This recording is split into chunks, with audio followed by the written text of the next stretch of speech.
Okay, that's enough. This summer, you're actually getting a tan. Like, a good one. No more looking like that one lobster from SpongeBob, or spending more money than you are comfortable admitting. Maybe you thought, I didn't stay out long enough. Or, next time I'll just buy the better product. If that was your plan, it kinda sucks. Sorry to tell you. So let's fix that. I'm going to show you exactly how to tan properly, step by step. Let's get to it. Starting with sunscreen. And yes, you do need it. No, seriously, sunscreen is the single most important thing in this guide. Not even a debate. I know. People think sunscreen stops you from tanning, that it's like painting a shield over your skin and blocking the sun. But that's wrong. Sunscreen actually helps you tan better and safer. Let me explain. When you're in the sun, your body starts producing melanin. That's the stuff that darkens your skin and gives you a tan. But here's the catch. It doesn't happen instantly. Your skin needs time. Sunscreen slows that process down just enough to give you that time you need. It filters the UVB rays, the ones that cause sunburn, but still lets enough through to stimulate melanin. Think of it like training wheels. You're still riding the bike, just not flying face first into the pavement. If you're pale, which I used to be, you've got less melanin by default. That means your skin isn't ready to handle sun like someone who tans easily. Sunscreen gives your skin the time it needs to adapt without getting burnt. And no, you don't need sunscreen with SPF 100, that's overkill. The sweet spot is SPF 30. It gives strong protection while still letting you build a tan gradually. SPF 15 and below is basically gambling. SPF 50 plus, you're just stalling with no real benefit. Alright, now that you've got sunscreen on, don't just run outside and lay there for 2 hours like you're trying to microwave yourself. If you're not used to tanning, or if your skin is sensitive, then 15 to 20 minutes is more than enough at the beginning. Tanning is like training a muscle. You don't just walk into a gym and try to bench press a car. You build up slowly, session by session, so your body adapts. Same thing here. You're building both your tan and your skin's resistance. That means doing a little at a time, letting your body respond, and then slowly increasing your exposure. If you jump straight into long sessions, you'll probably burn before you tan, and now you're taking a week off to heal and restart from zero. Not efficient. Also, everyone's skin reacts a bit differently. Pay attention to how yours feels after tanning. If it feels tight, hot, or itchy, even without looking red, that's your signal to back off a little next time. This is a process, not a race. Trust me, going slower in the beginning actually gets you better results faster because you won't be constantly healing from overdoing it. Now let's talk timing. Yes, when you tan actually matters. The best time to get some color going is late morning to midday. That window gives you the strongest tanning effect without dragging things out. And why is this? Well, the sun hits you with two main types of sun rays, the UVB and the UVA. The UVB is the one that helps you tan. It triggers melanin production. Remember that it can also make you burn if you do things wrong. The UVA one, on the other hand, mostly just messes with your skin long term. Thing is that the UVB levels go up and down throughout the day, spiking late morning. However, the UVA levels stay pretty steady no matter what time it is, so you want to tan when UVB is high and not drag it out longer than needed, or you're just soaking in extra UVA for no reason.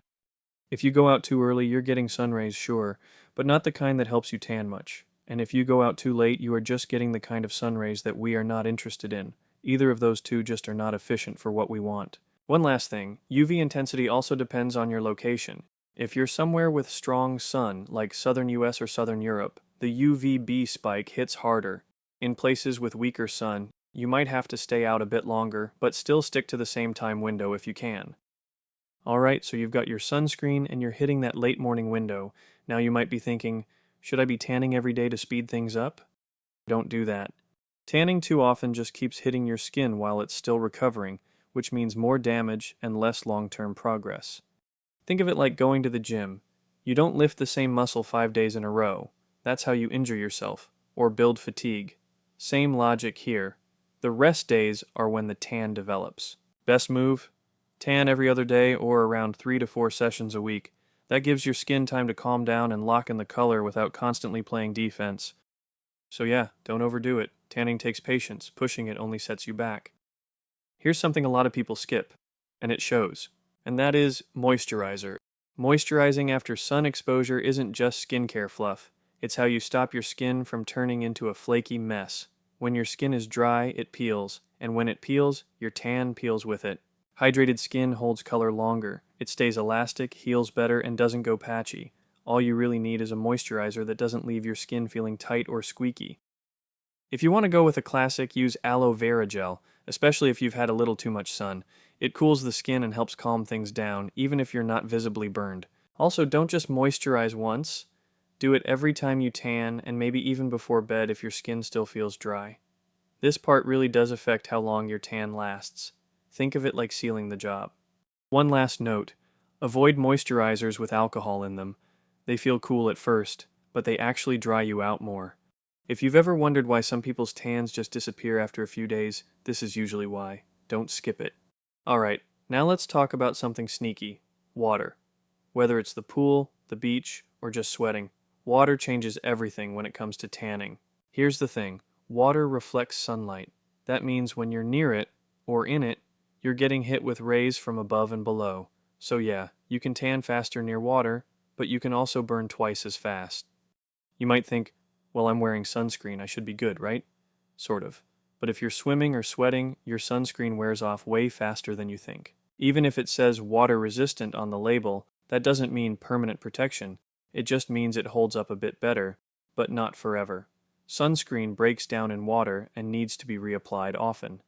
As a general rule, reapply every time you get out of the water, or at least every 1 hour to an hour and a half if you're staying active or sweating. Also, don't let the coolness of water fool you. You might not feel the heat, but the UV rays are still hitting you just as hard. Water cools your skin, but it doesn't mean it is not getting affected. So if you're planning to tan near water, or in it, play defense. Sunscreen, reapplication, and watching your time are the big three.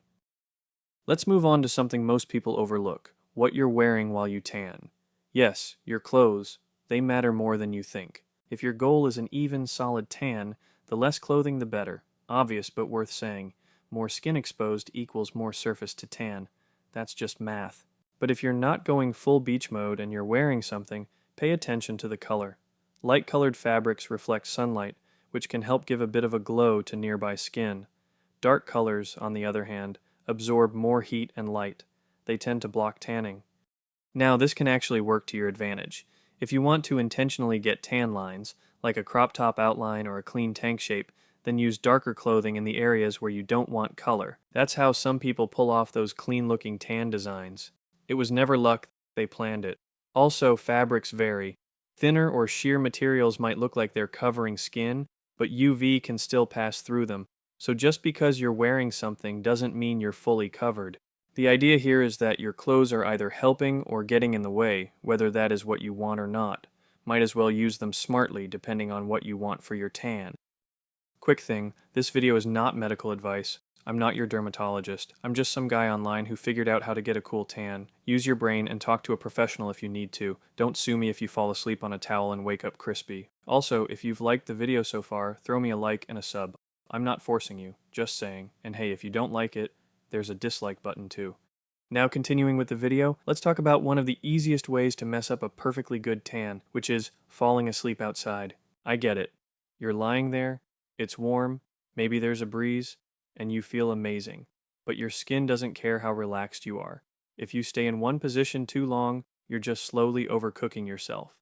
Aside from getting burned, falling asleep usually means you end up with a super uneven tan, one arm red, the other barely changed. Now you look like you accidentally dipped yourself into the sun sideways. A 15 to 30 minute reminder can save you from waking up crispy. Also, move around a little. You don't have to roll like a rotisserie chicken every 3 minutes, but changing positions a couple times during your session helps avoid patchy spots and overexposure. And if you're someone who knows you're going to fall asleep anyway, just don't risk it. Stay in the shade or set up under an umbrella. You'll still tan, just way more gradually, and without the burn. We are talking about clouds and cloudy days now, so what about them? Well, clouds might block light, but they don't stop UV rays. Those rays go straight through, especially UVA. And if you skip sunscreen just because the sky looks soft and gray, your skin's still getting hit. It's actually worse in some ways, because when it's cloudy you don't feel the heat so you stay out longer. And without the usual "I'm roasting" signal, you might not notice until it's too late. This is one of those sneaky mistakes. People associate heat with sun danger, but UV doesn't need heat to do damage. So even if it's cooler, even if you don't see the sun, you still need sunscreen. Cloudy days are like water. They make you feel safer, but they're just hiding the problem.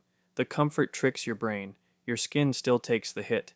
In summary, treat cloudy days like sunny ones. No shortcuts, no skipping steps. The sun doesn't care if you can see it. Okay, next on the list. Let's clear up the confusion around tanning oils. They look nice, they make your skin shiny, but they're not magic, and they definitely don't protect you. Most tanning oils don't block UV rays.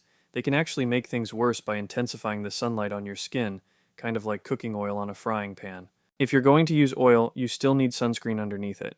Or get an oil that specifically lists a real SPF, not just SPF 4 or something decorative. Next on the list is something most people don't even consider. You can actually tan better based on what you eat and drink. No, I'm not saying you can just eat a sweet potato and skip sunscreen, but certain foods do help your body produce melanin more effectively, which means a stronger, more even tan over time. The key nutrient is something called beta-carotene. You'll find it in carrots, sweet potatoes, red peppers, mangoes, foods that are orange, red, or dark green. Beta-carotene helps stimulate melanin from the inside, giving your skin more to work with when you're in the sun. Is it going to be a completely game changer? Most likely it's not, but it supports the process. Kind of like protein helps muscle recovery. It's not the workout, but it's part of the result. We've talked about eating. Now it's time to talk about drinking. Using products on your skin isn't enough. You also have to hydrate your body from the inside.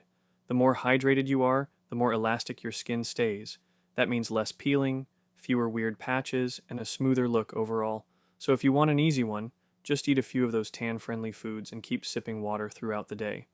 It's basic, but it makes a visible difference, especially over a few weeks. Alright, let's say the doomsday happens.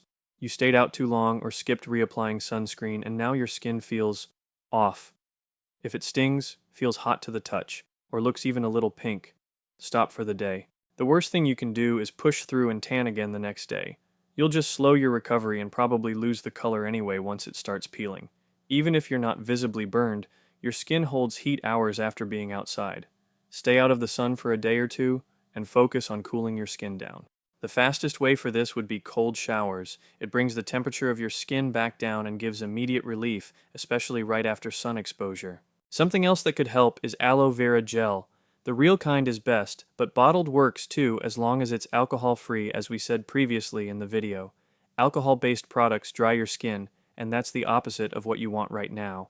This helps your skin bounce back faster and reduces the risk of peeling, which means a longer-lasting, healthier tan overall. Remember that if something feels wrong, you are better off just skipping the next session, treating your skin well, and then coming back stronger. Alright, let's shift gears. Some of you want a head start. Maybe you don't want to look like a tomato on day 1, or you just want a little confidence boost. That's where the cheat codes come in. Let's start with self-tanner, spray, foam, drops, whatever kind you use. It doesn't give you a real tan, but it looks like one. That can actually help mentally. You're not starting from ghost mode, and you're less tempted to overdo it in the sun just to see some results. Plus, some people tan better when they feel like they already look tan. Call it psychology, call it placebo, whatever works. But don't get it twisted. Fake tan offers zero protection from UV. None. You still need sunscreen just like everyone else. Use it if you want a head start. Just don't treat it like armor. Next cheat code, and the most controversial one, tanning beds. Do they work? Yes. Do they get you tan? Yes.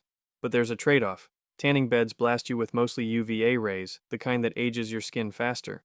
They're efficient, but high risk. If you're going to use one, keep it short, wear those tiny goggles, and treat it like a backup option, not your main strategy. Think of tanning beds like instant noodles. Fast? Yes. Worth relying on constantly? Probably not. If you're desperate, go ahead, but know the cost. There are safer ways to get the same result if you've got a little patience. Alright, we covered everything.